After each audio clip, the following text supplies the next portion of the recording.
My name's Andy Ashcroft. I am the Managing Director of Koolskools. We are a Fairtrade school uniform company. We supply schools with Fairtrade school uniform, schools all around the country, Fairtrade certified cotton and recycled polyester.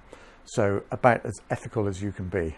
Well, the school uniform industry in the UK is a very profits-driven industry, and I think you could probably look at our company as a bit of a market disruptor. Our brand was recognised nationwide.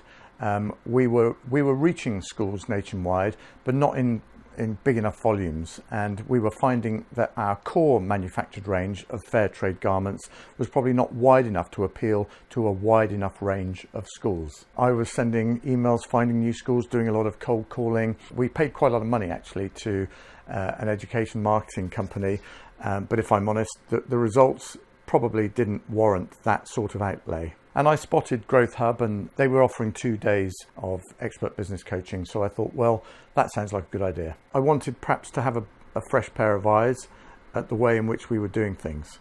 And I wanted to be challenged. Through an initial interview with Growth Hub, where I described, how frustrating our business was at the current time, they recommended Neville Merritt to us, and they said that we probably needed some high-level sales and marketing experience to take a root and branch look at the way we were doing things. Growth Hub offered us 2, if you like, 3 days of expert business coaching for the next 12 months. So we decided to break that up into 4 lots of half-day, almost like brainstorming sessions, really.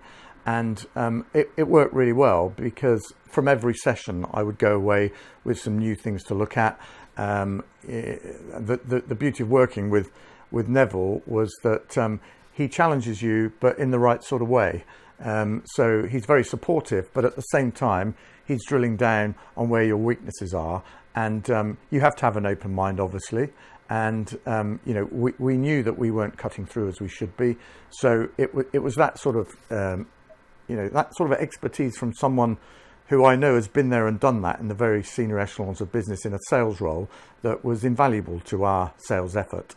One of the early suggestions that I still use now, very much so, having just come out of a busy summer sales season, is the annual sales marketing calendar. And it sounds like a very simple thing, but when you go into the start of every month and you know exactly what you're going to do during the course of that month, whether you're going to be tweeting or blogging today, whether you're going to be calling a certain section of schools or a certain section of the market today, whether you're going to be sending emails out to, warm schools, if you like, that you need to convert, whatever it is, that marketing calendar really, really helps.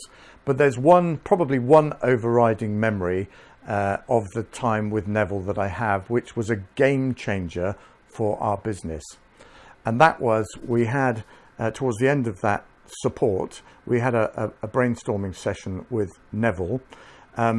We had just been to a big secondary school in the south of England where we had basically lost a contract because we couldn't offer them a turnkey solution. And we came up with the idea of fair trade offset. So with fair trade offset, in a nutshell, we can still do some good in the world with every single garment that we sell. It's just that those garments, like for example, book bags, we set aside a small amount of the profit from the sale of those garments and we put those to fair trade causes. So for example, under fair trade offset, we're supporting 2 secondary schools in the marginalised cotton farming areas in India that we're sourcing our cotton from. I think, conservatively speaking, over the last couple of years, it's probably increased our revenue by between 25 and 30%.